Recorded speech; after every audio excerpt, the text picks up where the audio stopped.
What is self-discipline? Essentially, self-discipline is the assertion of willpower over basic desires. Being a disciplined person means doing things right when you are supposed to do them.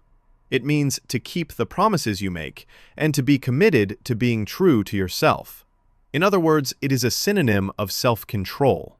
In today's video, I'm going to talk about how you can build unbreakable self-discipline with 5 practical rules that you can immediately apply to your life right after this video ends.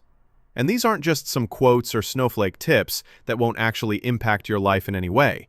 These are tips which will actually change your life if you apply them correctly. So I've broken this video into 7 parts. The first part is why self-discipline is important. And this is just a brief introduction. The second part is how to develop self-discipline. And tip number 1, remove temptations. The third part is don't wait for the right mood. The fourth part is set achievable goals. The fifth part is think long-term. The sixth part is progressively build a productive routine. And the final part is the 21/90 rule. But before we begin, give this video a big thumbs up, subscribe if you haven't already, and make sure you enable notifications so you never miss any of our uploads. So, let's begin. So, why is self-discipline important? No matter what your goals are, you most certainly have to work in order to achieve them. And if you don't have any discipline, you most probably won't put in any work and you'll just procrastinate. Being able to delay gratification and short-term temptations is crucial if you want to be a successful person. Now, there's a big difference between being disciplined and being self-disciplined, and it's all about willpower. For example, why do you think that having a personal trainer is much more effective for losing weight instead of working out by yourself? Well, yeah, they might help you with some techniques you were doing wrong and teach you new ones, but the most important aspect is motivation and accountability. There's a huge difference between working out by yourself and working out with a trainer.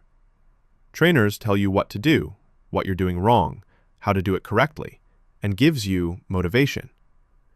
Between a person who is self-trained and a person that has a trainer, who is more self-disciplined?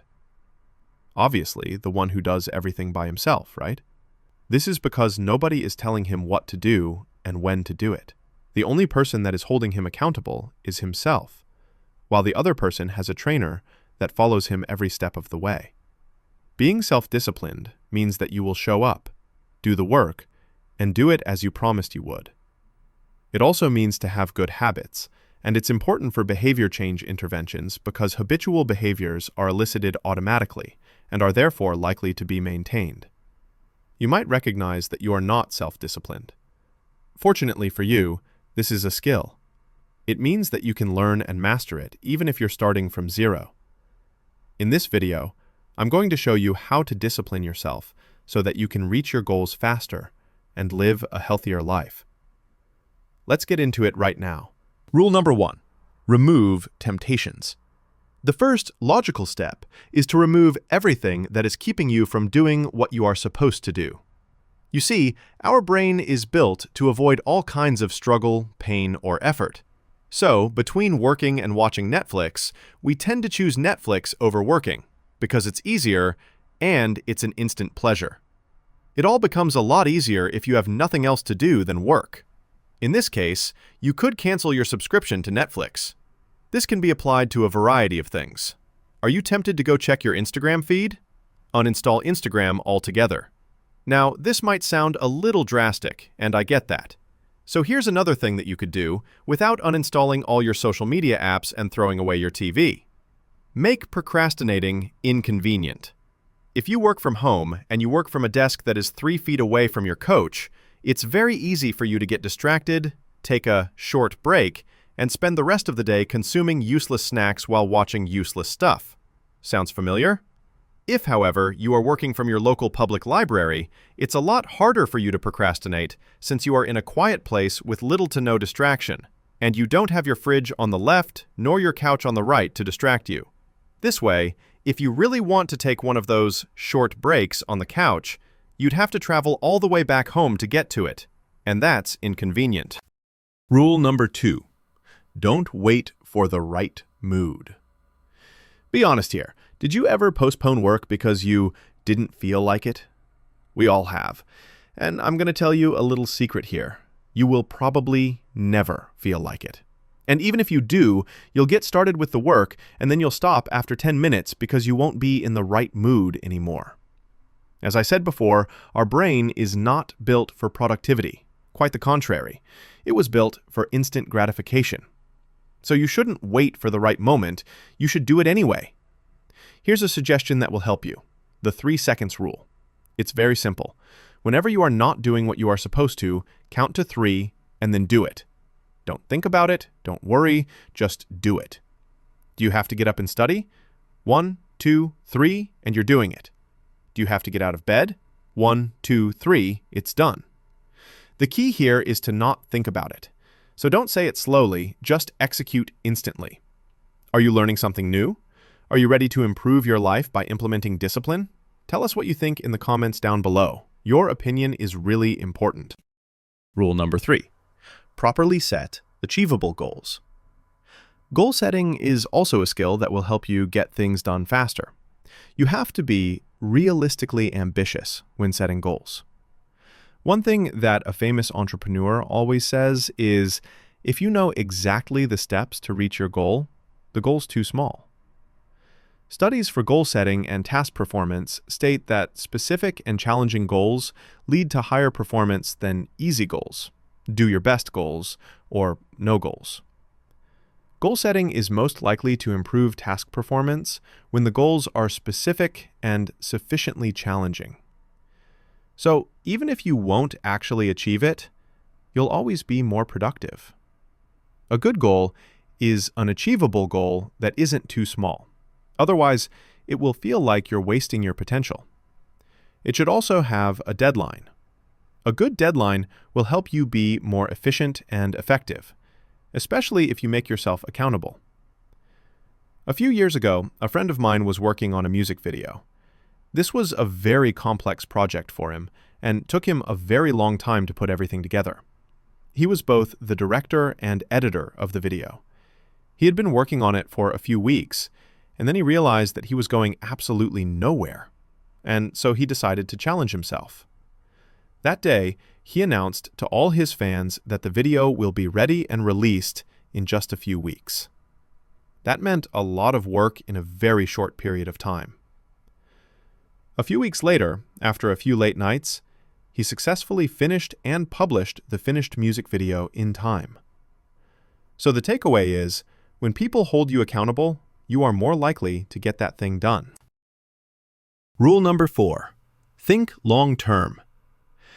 Abraham Lincoln once said, "The best way to predict the future is to create it." The difference between successful and unsuccessful people is that successful people take action. If they don't like something, they don't complain about it. They work to change it. So, I need you to ask yourself the following questions. What are you doing to improve your life right now? Based on your current daily actions, what does your future look like 3, 5, and 10 years from now?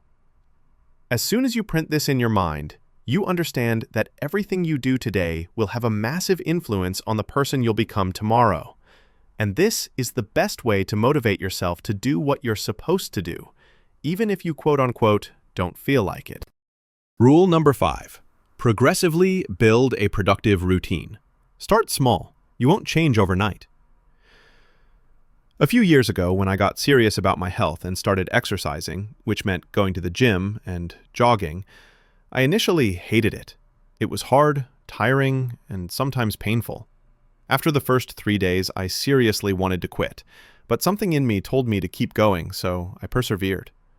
The first month was hard and very taxing on my body, but after that, something weird happened.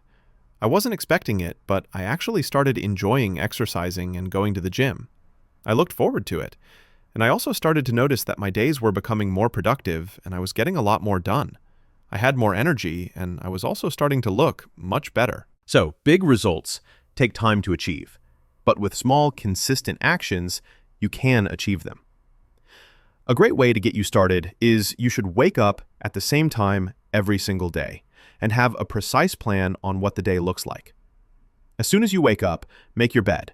This is a great small victory and a great way to get the ball moving. Making your bed in the morning has been proven to increase motivation and productivity throughout the day.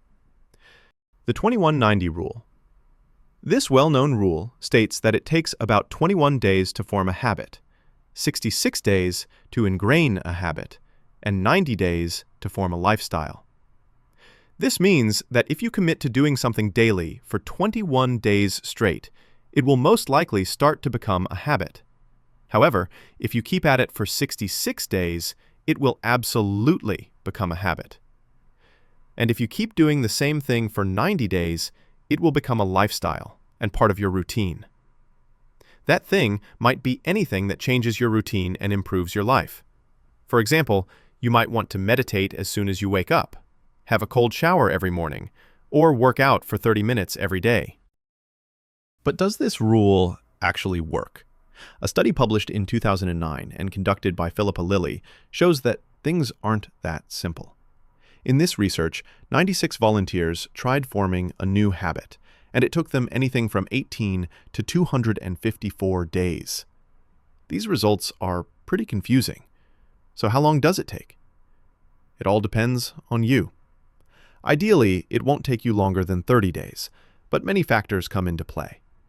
However, this doesn't mean that you can't apply the 21-90 rule.